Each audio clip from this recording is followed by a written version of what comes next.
what just happened to the Democrats with the president, and where do they go from here? Well, it's interesting that you bring that up because we've heard the White House and the Biden campaign continue to push this messaging this week that that this is beltway chatter, that this is being drummed up by the media. That is not true. We know that even in the run-up to the debate, voters were unhappy with this choice between Biden versus Trump, and they saw Biden's weakness on Thursday night during that debate. On top of that, I might add, we've had this question of, are voters considering a third-party candidate? Would they go to RFK Jr.? Well, RFK had a very, very unflattering piece about him in Vanity Fair yesterday. So I think there's just widespread frustration among voters. One of the things that I noticed, Kurt, in the recent days was the president going before the cameras after the Supreme Court ruling. And this is how, tee it up if we can, this is how the Biden campaign is seemingly trying to go on offense here on 4th of July, releasing this ad right here.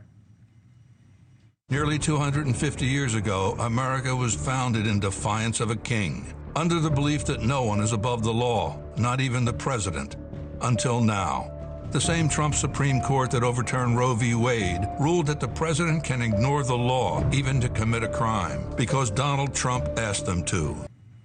So that's their message on the 4th. With all that's out there, does that play? Does that stick? No, it actually backfired because what it did was it raised the urgency of Democrats going, wait a second, after this ruling, it is now more important than ever, if you're a Democrat, that they hold one of the levers of power, whether it's the presidency or the legislative branch, Congress or the House or Senate.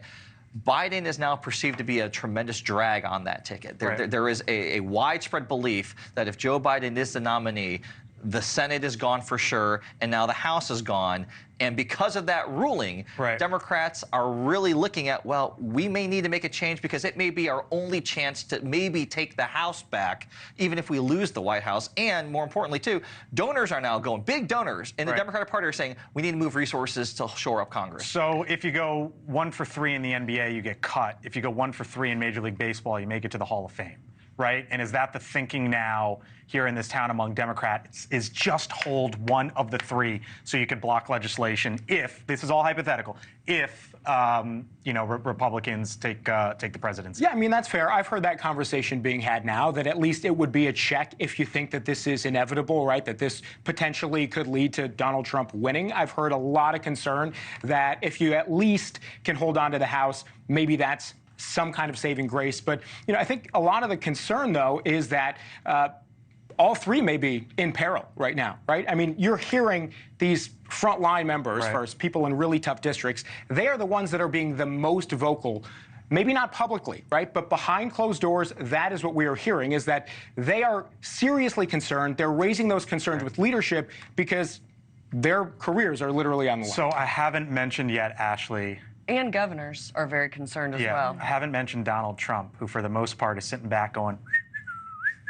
and just letting all of this play out, right? And I think that's part of the strategy behind it. Well, definitely, and I think that he is being managed very well, probably by Susie, to say... Susie Wiles, one of his campaign leaders, that he is just keeping his mouth shut, not making any news, and just letting this play out. But one of the things that I think is going to be fascinating, because I actually think that Kamala over the last few days is becoming the heir apparent.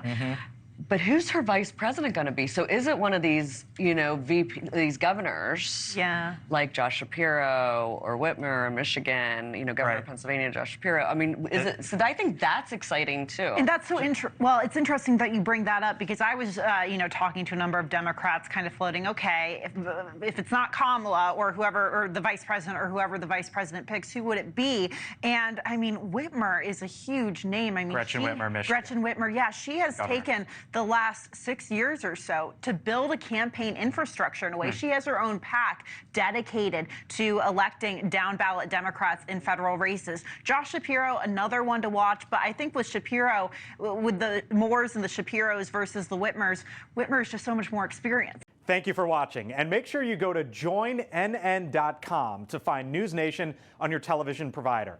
And don't forget to click the red subscribe button below to get more of NewsNation's fact-driven, unbiased coverage.